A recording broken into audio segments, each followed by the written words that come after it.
In this video, I'm going to show you how to charge your Whoop band. As you can see, this is my Whoop band right here.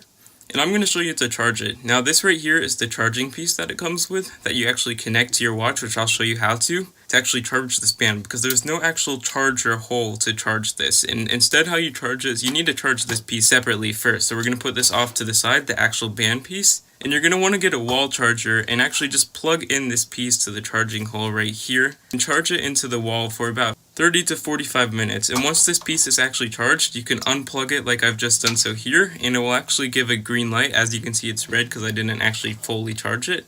And then you're going to pick back up your Whoop band, which you want to put on your wrist because you're never actually supposed to take this off, because this charger allows you to never have to take it off. And instead, once you've actually put on your Whoop band like so, let's just pretend I just put it on.